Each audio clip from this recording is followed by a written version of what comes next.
son, and his dad's exactly the same.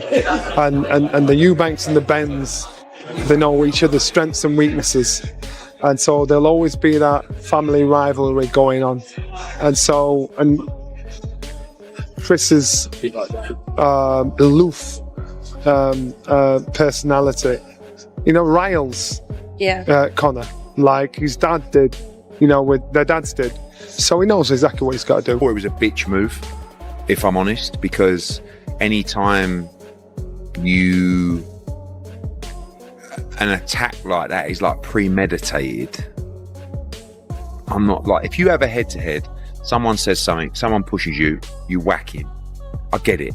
But to all sit there and go, yeah, right, get me an egg, yeah? And what I'm going to do is I'm going to goad him on and then I'm going to hit him around the face, which was really in the eye, with an egg. Conor Benn, the jury's out on Conor because we've got nothing to gauge him off.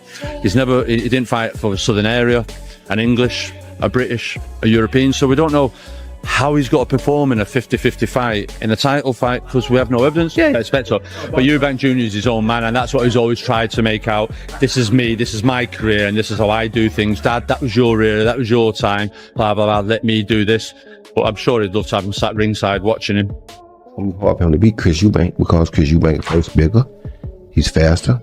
Ben's got the ferocity, and he's got the art, and he's the ferocity and art and all of that. Was a fantastic fighter, is a fantastic fighter, but he's too heavy.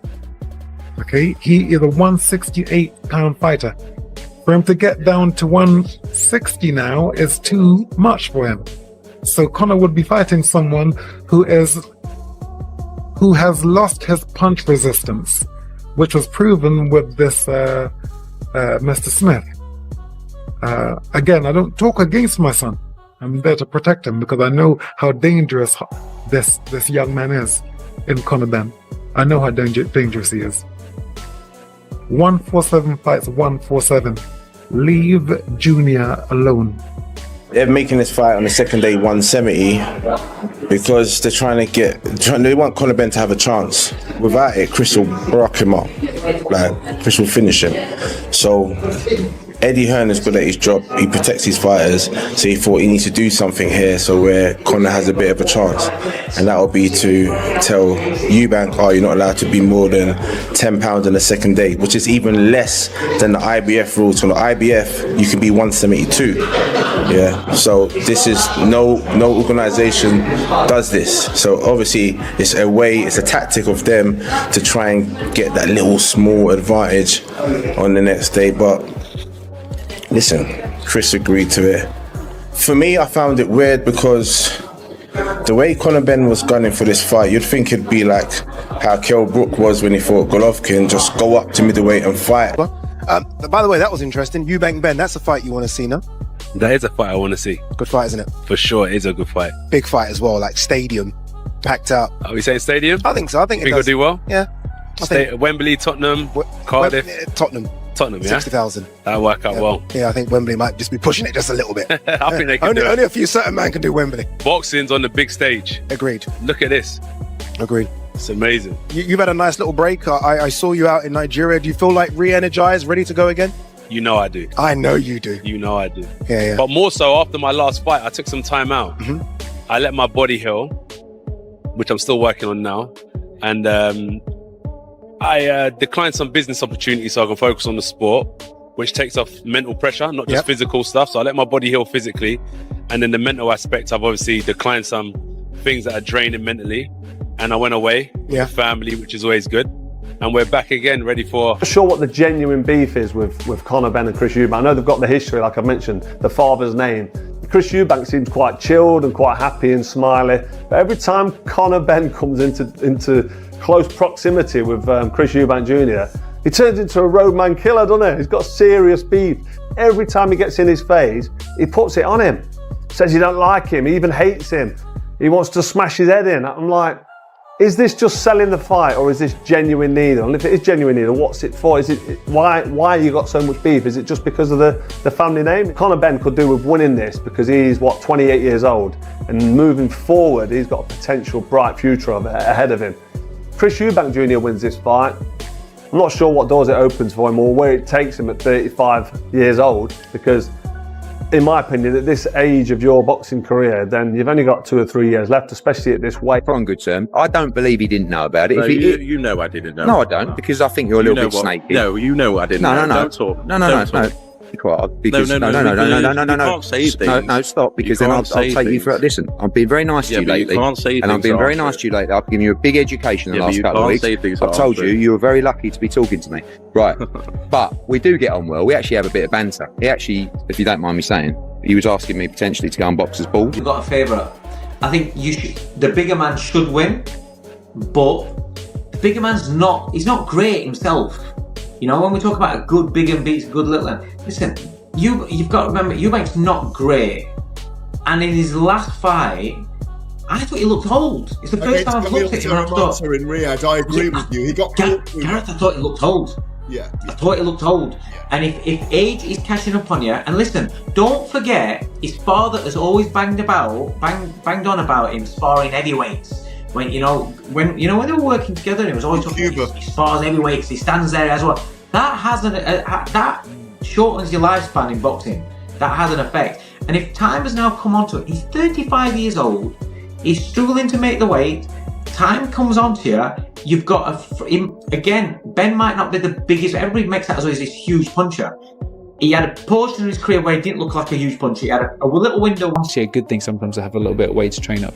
Not a lot, but and I think that's what Eubank's got. Whereas Conor is already at the weight, or there or thereabouts. So that's also a benefit in the sense like he can now just completely fuel his training and fuel his performance. But it's always going to favour the bigger man.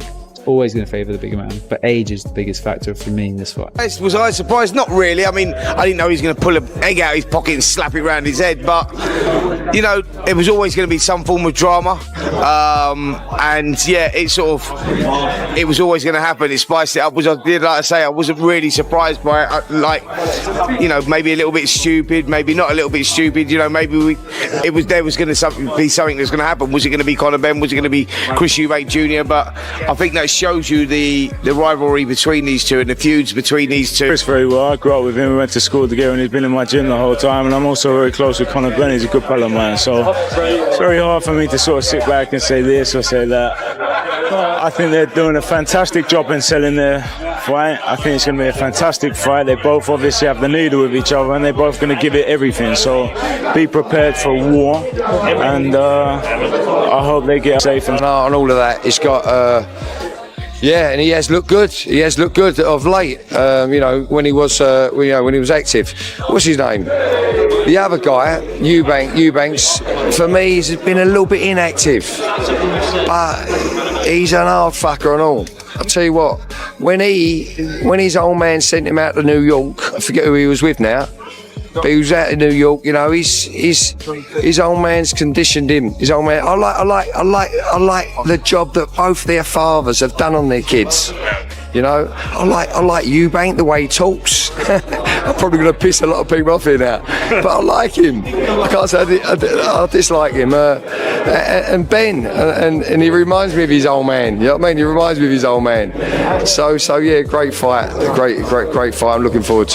And then just circling back to your gym, what's the latest with everyone else, the likes of John Hedges, Tommy Fletcher, etc.? Yeah, John Hedges is back in the gym. He's looking a lot trimmer now. Won't get the better of Eubank. I think Conor Benn beats Eubank, but I kind of need Eubank to win. So, I mean, from a selfish perspective, I need him to win. Do you want to fight him? Yeah, exactly. Would it be the first defence if you win that, or when you win that WBC title? Is that someone that you would choose? 100%, 100%. As long as obviously everyone's okay with it, it'd be that. I mean, why not? It'd be the biggest fight for me next in boxing, and I haven't got long left in the 160 pound division, so it's not me going on about taking certain defences. It's all about just fighting the big fights. Sure. It lines up because obviously your Feb 22, we don't know the exact date, but April 26th is being touted. So if Chris Eubank does win, maybe it does work out as a summer fight. Yep. It's a stadium, isn't it? Yeah, it could be. It could be for sure. And I mean, these hopefully the Emirates. Do you know what I mean? That'd be a massive dream of match. Just as much a mismatch as the presses have been. It will be a similar format. Playing out in the physical Chris is way too much, and that will become evident as the rounds go on. Not having the antics of Chris Eubank Jr. the other day when he had that egg moment and he slapped it right into Conor Benn's face. I'm nothing wookish about me, I can assure you. When I let rip, you'll know all about it. But I do feel it's maybe what the sport doesn't need, and yet many people are saying, no, it's great. It's great. You watch wants to go to that. Special time for myself as a fan in this fight, yeah, for sure. If you're Conor Benn, what does he have to do to go up 2 weight classes and beat Eubank? Well, listen, look, fights are won and lost on the scales most of the time. You get me? Not most of the time, but fights are won and lost on the scales. Unless you're in the camp and you're around the camp, it's difficult to make judgments. But listen, Ben's got the ferocity and he's got the art, and the ferocity and art and all of that. He's got. Yeah, and he has looked good. He has looked good of late. When he was active. What's his name? The other guy, Eubanks. For me, he's been a little bit inactive. But he's an hard fucker and all. I'll tell you what. When his old man sent him out to New York. I'm hard for him to beat Chris Eubank because Chris Eubank fights bigger. He's faster. He hits harder. He's had more experience in a really big fight. And that wraps up our discussion on the highly anticipated showdown between Conor Benn and Chris Eubank Jr. Experts remain divided. Some believe Benn's raw power and relentless aggression will lead him to victory, while others argue that Eubank Jr.'s experience and composure under pressure could make all the difference. Benn must tread carefully. Eubank Jr. has faced elite competition and knows how to survive high-stakes battles. If Benn charges in recklessly, he risks walking straight into a devastating counterpunch. But this bout is about more than just winning. It's about legacy, pride, and a family rivalry deeply rooted in boxing history. Their fathers once stood toe-to-toe in iconic battles, and now the next generation looks to settle the score. With emotions running high and both fighters carrying immense expectations, this clash is set to be an all-out war. And that wraps up our discussion on the higher experts are divided. Some believe Benn's raw power and relentless aggression will carry him to victory, while others argue that